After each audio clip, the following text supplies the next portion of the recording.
my eyes is a desert of stone and ice. The surface red like Mars, as the winds flow in galactic times, where no one ever found the crying winds its sound. Was it really once a land, and the life it might have held?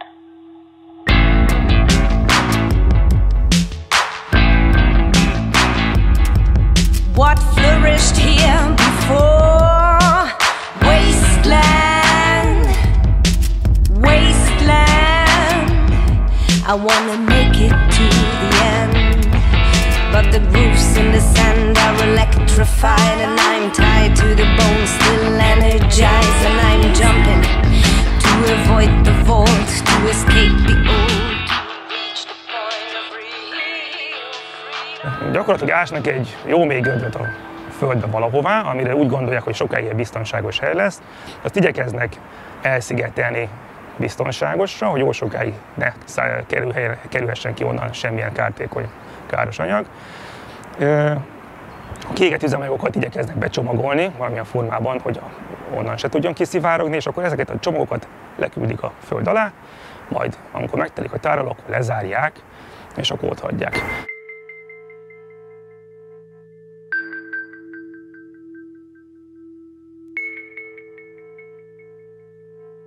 Ezzel az ötlettel kapcsolatban számos kérdés van. Egyfelől, hogy az teljesen mértékben látható, hogy ilyet még senki nem épített. A probléma nagyságrendjét érzékelteti, hogy igazán azt sem tudjuk pontosan megmondani, hogy milyen hosszú időre kéne ezeket az anyagokat biztonságosan elszigetelni a környezettől, akár a természetes, akár az emberi környezettől. Az a fontos, hogy jó sokáig senki ne nyúlhasson hozzá, és onnan semmiféle szennyezés nem ehessen bele, se vízbe, se földbe, se sehova. Az időtáv, ha azt mondjuk, hogy több százezer éves nagyságrend, akkor nem tévedtünk nagyot. Ez úgy számítódik, hogy a plutónium egyik izotópjának a felezési ideje 24 000 év. Ha ennek a 10-szeresét vesszük, akkor a kezdeti aktivitása az ezred részére csökken, és akkor már azt mondhatjuk, hogy tulajdonképpen ez már biztonságosnak is tekinthetjük. De ha igazán biztos akarunk menni, akkor a 20-szorosát vesszük a felezési időnek, amikor már az 1 milliómod részére csökken a kezdeti aktivitás, az gyakorlatilag már nem is nagyon lehet kimutatni. Akkor viszont arról beszélünk, hogy már majdnem fél millió évet kell megoldani. How do you design storage facilities that are technically strong enough to protect the nuclear waste for tens of thousands, hundreds of thousands, millions of years into the future? Germany builds a nuclear waste depository in Gorleben. Gorleben is only a few meters above sea level, so if the sea level rises as it is predicted, that thing is going to be underwater. It's not a good location. We have to think about millions of years ahead in order to find a location and a technology to keep it safe. Én azt gondolom, hogy félmillió évre nem lehet tervezni. Félmillió évre nem lehet sem geológiai értelemben tervezni, hiszen előre nem látunk ilyen messzire. Azok a területek, amelyek stabilnak tűnnek most, vagy stabilnak tűntek az elmúlt évmilliók alatt, azokkal is történhet olyan geológiai esemény, amire nem számítunk a múlt alapján. Ezen kívül pedig az, hogy azok az eljárások, azok az eszközök, amelyekkel mi becsomagoljuk ezeket a kiégett üzemanyagokat, és azok a technológiák, amelyekkel igyekszünk biztosítani a tároló biztonságát, jó vastag falakat betonozunk oda és a többi, ezekkel kapcsolatban semmiféle tapasztalatunk, amire azt mondhatnánk, hogy igen, ez félmillió évig bírni fogja. Hogyan lehet garantálni, hogy további évezredekre biztosítani tudjuk azt, hogy akkor élő emberek találnak, belebotlanak egy táblába, egy jelzésbe, és meg fogják érteni, ez miről szól. Ami most számunkra egyértelműen azt mondja, hogy itt állj meg, ne menjél tovább, ne nyújj hozzá, honnan fogja ezt megérteni. Ha belegondolunk, hogy a piramisokat így kb. 4 000 évvel ezelőtt építették, azokat is a kor műszaki színvonalnak a legtetején, a legmagasabb műszaki színvonalon építették meg, és azt ígérték a benne eltemetett fáraóknak, hogy ezeket az örökké valóságnak építik. Most ott állunk, hogy néhány száz évvel később, néhány ezer évvel később már ezek nem úgy néztek ki, mint ahogy tervezték, felbontották őket, hozzáfértek a benne levő anyagokhoz. How do we inform future generations about the dangers of that waste? How do we communicate to future generations that this waste is so dangerous that it will kill people and it's not a treasure? Alapvetően az is egy nagy kérdés, hogy az a költség, ez rendelkezésre áll, rendelkezésre fog-e állni. Ezzel kapcsolatban a világ legtöbb országában atomerőműveket üzemeltetnek, ott probléma van. Németországot, az Egyesült Királyságot nyugodtan fel lehet hozni példának, de maradjunk csak Magyarországnál. Itt azt látjuk, hogy a jelenleg üzemelő atomerőmű, a Paks 1-es atomerőműnek nagyságrendileg 1600 milliárd forintot kellene még félretennie a következő 20 évben, illetve addig kellene elérnie ezt a számot, mire amikor lezárják, hogy egy nagyságrendileg 1500-1600 milliárd forintot legyen abban a számlában, amit arra célra használnak, hogy lebontsák az atomerőművet és eltemessék a hulladékait, vagy megoldják valahogy a hulladékainak a kezelését. Most a jelenlegi számok alapján úgy néz ki, hogy ebben az alapban nem fog összegyűlni ennyi pénz, hogy körülbelül a fele. Csak egy 800-850 milliárd forintnyi összeg ebből hiányozni fog. Ultimately, it's going to cost a lot of money in order to store that waste. And storing means you have to manage it. Occasionally, you have to process it. You have to repackage it. You have to make sure. Sometimes you have to move it when one site becomes unsafe. Who is going to do that, and how much is it going to cost? Normally, we would expect the people who produce the waste to set aside so much money that future generations can afford to look after the waste. But our nuclear industry hasn't done that. We're leaving the cost to be borne by future generations.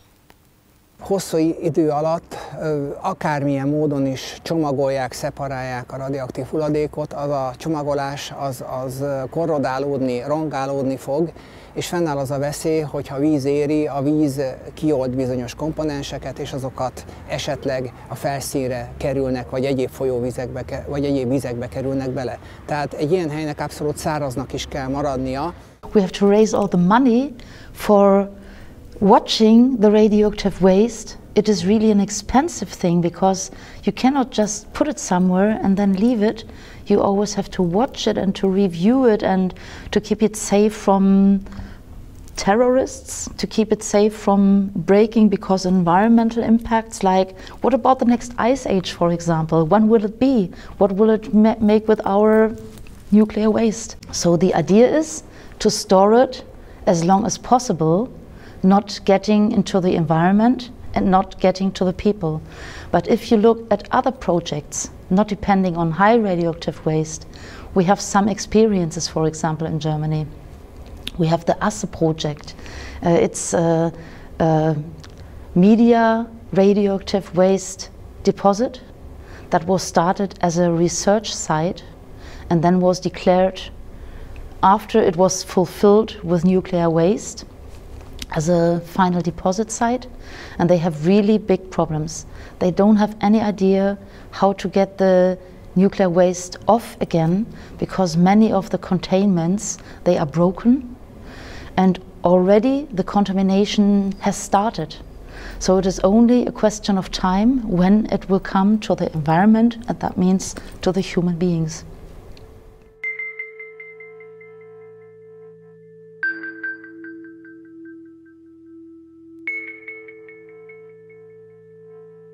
There is no solution.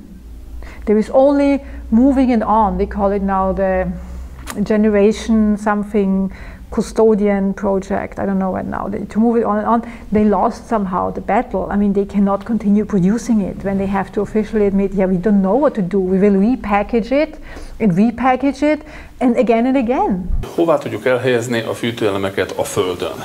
Mert az, hogy a Földön kívül, az onnantól kezdve egy olyan energiamérlegbe megyünk bele, ami valószínűleg nem fogja megérni. A Földön, hogyha azt mondom, hogy el akarom temetni, akkor mindenképpen olyan helyet kell keresni, ami az alatt az időszak alatt, amire azt gondolom, hogy a biztonsági ideje, tehát a feledési idejének 20-szorosa, az alatt az nem fog exponálódni, tehát nem fog kikerülni a felszínre, nem fog megemelkedni ez a terület a kéregmozgások miatt, és az erózió nem fogja ezt lekoptatni, illetve nem fog annyira széttöredezni ott belül, hogy az áramló víz ezzel mindenféle bajokat csináljon. Tehát olyan helyet kell keresni, ahol, ha jól tudom, itt most 600 000 évről beszélünk, 600 000 év alatt ilyen belső mozgások nem lesznek. Ilyen nincs sok hely a Földön. Van, de nincs sok. Ezeket úgy hívják a középiskolából is ismert földrajzos szakkifejezéssel, hogy ősmasszívumok, kontinensmagok, ratonok. Európában van ugye Skandinávia ilyen, hozzánk legközelebb Ukrajnában, Ukrajna közepén van ilyen, illetve hát Szibéria egy része is ilyen, az összes többi az más kontinenseken található. Nálunk itt Magyarországon nincs, de még hasonló sem. Magyarország Európának ezen a lágy alfelén van, ahol a mozgások azért sokkal jelentősebbek, mint ami egy ilyen 600 000 évet kibírna. Magyarországon hova lehet ezeket elhelyezni? Most a nagy aktivitású kiégett fűtőelemekről beszélünk. Ugye ez a 600 000 év ez egy nagyon kemény keret, és hát olyan helyet kerestek, ami először is ténylegesen kemény, de nem töredezik, meg olyat, ami nem vízáteresztő. Tehát itt az is nagyon fontos, hogy garantáljuk azt, hogy a víz ne menjen bele, ne hozza ki belőle az ottani radioaktivitást. És így találtak rá erre a bodai aleurolitra, jobban szeretjük ezt magyar szóval agyakkőnek nevezni, amely tényleg elég kemény, majdnem, hát tudom, porcelánhoz, kerámiához lehetne hasonlítani, hogy majd ebbe, ott valahány 100 méter mélyre ezt el lehet helyezni. Na most a probléma itt is ugyanaz nagyban, mint ami volt a Bátalpáti tárolónál, hogy persze a gránit az nagyon szép és kemény, és minden ilyesmit tud, csak éppen azért, mert kemény, azért, hogy ha egy kis nyomás éri, akkor el tud repedezni. És akkor onnantól már nem fogjuk tudni azt garantálni, hogy a teljes elvárandó üzemideig érintetlenül maradjon. És hát a másik az, hogy itt a mecsekben azért most a geodéziai vizsgálatok azt mondják, hogy 0,2-0,3 mm per évvel emelkedünk a környékhez képest. Most ezt kell megszorozni 600 000-rel, hát az lehet, hogy már nem jó. És hát ugye azt tudjuk, hogy ma ennyivel emelkedünk, ez később változhat. Csökkenhet is, mert a Kárpát-medence változás kiterjedése is csökkent, tehát ma már nem jellemzők ezek a nagy oldalirányú mozgások, mint amik ezt létrehozták, de bármikor újraindulhat. Hát azt nem mondom, hogy most én erre fogadnék, de a lehetőséget nem lehet kizárni. A lehetőséget még ott sem zárják ki, ahol Finnországban, ahol ugye most átadni terveznek egy ilyen atomtemetőt, tényleg az ősmasszívumban benne, tehát geológiai legjobb helyen, tudtommal, ott sem tudják garantálni azt előre már most, hogy 600 000 év múlva mi lesz, de hát mit tudunk 600 000 évre garantálni, hát az egész emberiség történelme az nincs 20 000 év. Amire itt nagyon figyelnünk kell, az az, hogy ebben a tárolóban és a környezetének a geológiájában nem jöhet létre repedés, törés. Tehát, hogyha ez nyomás alá helyeződik, vagy húzás, vagy nyomás, vagy bármi ilyesmi geodinamikai feszültséget kap, és elkezd töredezni, az a baj, hogy onnantól kezdve a víz ezt meg fogja találni. Víz meg fogja találni, bemászik a víz, oda bemegy, onnan kijön, ami hozza magával a radioaktivitást, ezt mindenképpen el kell kerülni. Erre egyébként a kisközepes aktivitásnál volt egy megoldás, hogy agyagba, tehát az ilyen gyurmázható agyagba tenni ezt az anyagot. 600 évre egyébként ez valószínűleg működik is, mert az agyagnak van egy kellemes tulajdonsága, hogy vízzáró, meg van egy másik kellemes tulajdonsága, hogy ha elkezdem így csúsztatgatni, akkor nagyon gyorsan kialakul újra ez a vízzáróság, sőt tulajdonképpen el sem vész. De minden más anyaggal, pláne az ilyen keményekkel ott a veszély, hogy ha eltörik, akkor az el van törve, és onnantól kezdve nem nagyon tudom befoltozni. That in the US they had a so-called final repository. They had underground the famous RIP, which consisted of casks and bentonite for military waste, but still it's nuclear, and they said, look, it works. And like 2 or 3 years ago, it was using actually cat litter as a insulation, and it exploded, and it started to burn underground.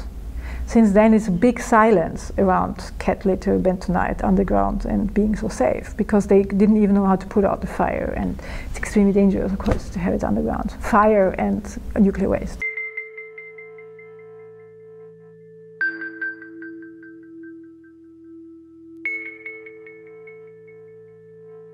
Már a 90-es évektől lehetett tudni azt, hogy itt valamiféle kutatások folynak annak érdekében, hogy a paksi fűtőelemeket elhelyezzék. Ugye az is jól tudható, és most már ez azért rendesen publikált is, hogy meg kell oldani minden országnak, amelynek van atomerőműve, az atom hulladékának elhelyezését, tehát azt nem exportálhatja. Hát ilyen szempontból nyilvánvalóan felmerül a kérdés, hogy hova kellene elhelyezni a fűtőelemeket. No de hát azt már azért azt hiszem nagyjából úgy kezdettől itt a város lakossága ilyen-olyan fórumokon elmondogatta, csak csak persze ezek még nem voltak annyira pregnánsak, hiszen maga a kutatás sem volt annyira központban, hogy hát azért egy kicsit furcsa, hogy egy 150 000-es, akkor még 160 000-es város környékén gondolkodnak atomtemetőben. Véleményem szerint nem véletlen, hogy a világon sehol nincs végleges atomtároló. Tehát sehol nem mondták még ki azt, hogy ez egy olyan alkalmas hely, ahol aztán időtlen időkig biztonságosan tárolhatóak radioaktív fűtőelemek, mindenféle sugárzóanyagok. Ennek nyilvánvalóan az az oka, hogy még nem lehet pontosan előre tudni, hogy hogyan alakul földtanilag például az adott terület, nem lehet tudni azt sem, hogy aztán azok a mérhető, illetve ma még nem mérhető élettani hatások aztán később majd mit mutatnak egyáltalán, milyen káros kihatása van annak, hogyha valahol egy ilyen tárgyat elhelyeznek, és aztán például mégiscsak megreped az a kőzet, például bekerül mondjuk a vízforgalomba, illetve hát ha már bekerül, akkor már nagyjából lehetnek erről sejtéseink. Na most mi egy karszt hegységnek a lábánál vagyunk, Pécsnek van egy nagyon értékes és nagyon nagy, és egyébként az uránbánya által is már folyamatosan veszélyeztetett, volt uránbánya által is folyamatosan veszélyeztetett ivóvízbázisa, amit nyilvánvalóan mi itt lakók féltünk. Pécset ugye volt itt egy uránbánya. Az uránbánya megmaradt járataiban találták egyébként először ezt a bizonyos kemény aleurolít kőzetet, és ott találták azt is, hogy vannak olyan járatok, amelyekben bizony nagyon komoly repedések vannak. Tehát eleve megdőlt az az első elképzelés, hogy majd az uránbánya volt járataiban helyeznek el atomhulladékot, mert hogy ott voltak a repedések. Aztán tudomásunk szerint Bártalpátiban is ott vannak ezek a repedések. Most, hogyha találnak egy olyan egységes, kompakt kőzetet, amely jelen pillanatban nem mutat ilyen repedő valamilyen folyamatokat, akkor azért mégiscsak nagy kérdés az, hogyha majd ebbe egy barlangot belebányásznak, és aztán azt pedig megtöltik ezzel a rendkívül veszélyes anyaggal, később ott mi lesz? Mi lesz, hogyha mégis lesz repedés? Karsthegységről van szó, tele van vízzel, tele van a mecsek dolinákkal, mindenféle kis erecskék, patakocskák jönnek ki belőle. Hát az a szikla, ez az egész kőzetréteg, ez folyamatos átalakulás alatt van. Hogyan lehet azt előre kiszámítani, hogy majd nem lesz tényleg egy olyan repedés, ami által ez a rendkívül veszélyes anyag a szabadba kerül, például a vizekbe kerül, és nem csak itt a környéki karsztvizeket fogja elszennyezni, hanem hát ez a szennyeződés ez nyilván megy tovább. Belekerül így ezáltal a talajba is, belekerül a legelőször állatoknak szervezetébe, tehát gyakorlatilag egy hatalmas területet elszennyezhet, nem beszélve arról, hogy belekerülhet folyókba, folyamokba is, és viheti tovább a szennyeződést. És hát arról is kell beszélnünk, hogy itt egy olyan felezési idejű radioaktív anyagról van szó, ahol hát ez évszázadokra kiterjed. Tehát itt nem pár év alatt lefutó projekt ez, ami mit tudom én egy bizonyos jódizotoknál 4 év alatt feleződik, aztán akkor meg már 8 év alatt még kevesebb, hanem itt több százezer évre határozza meg ezt a helyzetet, illetve alakít ki egy olyan folyamatos veszélyhelyzetet, aminek nem látjuk a végét.